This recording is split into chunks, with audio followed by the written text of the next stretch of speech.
Flags at half-staff in Colorado and across the nation today as the nation stops to remember the 9/11 attacks.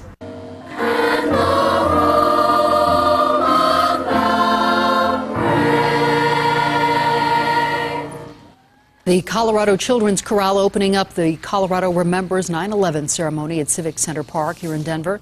Police, firefighters, and members of the military from across Colorado paying tribute to the thousands of people who lost their lives 11 years ago today, including Tony Infante, a friend of Aurora Police Chief Dan Oates.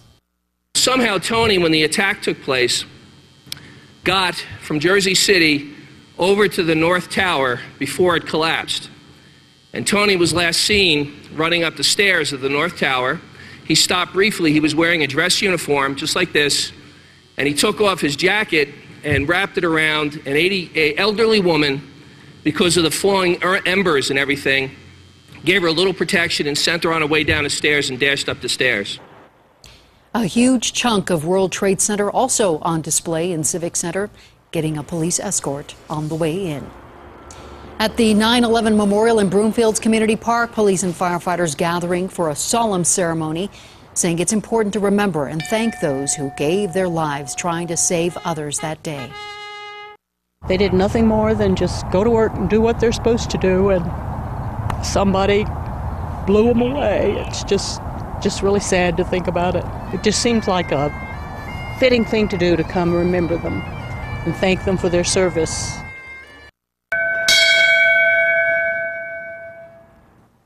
And in Littleton at the City Center building, police and firefighters stand at attention as a single bell is rung, honoring the first responders killed in the attacks.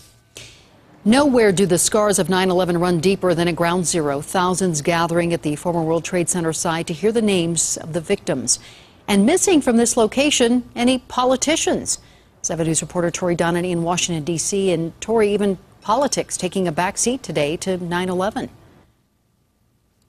And there was definitely no mudslinging today. In fact, both candidates decided to pull their attack ads off of the airwaves today as people remembered September 11th.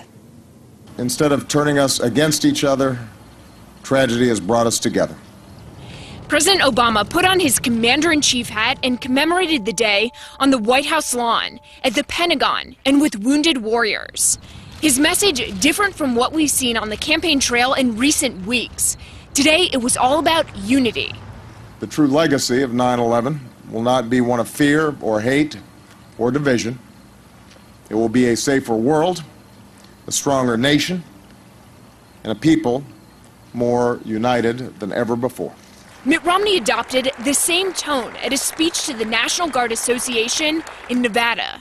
We remember with heavy hearts the tragic loss of life, and we express thankfulness for the men and women who responded to that tragedy. Romney's running mate, Paul Ryan, made a stop at a Wisconsin fire station and also spoke briefly to members of the Wisconsin Air National Guard. I just wanted to come on the anniversary of 9/11 and say thank you. And Vice President Joe Biden joined families in Pennsylvania to remember Flight 93. And it's a bittersweet moment for the entire nation, for all of the country, but particularly for those family members gathered here today. And really in an effort to make this a day free of politics, as you briefly mentioned, there was a ceremony earlier in the day in New York, and politicians were not invited to speak there. Interesting. All right. Thank you, Tori.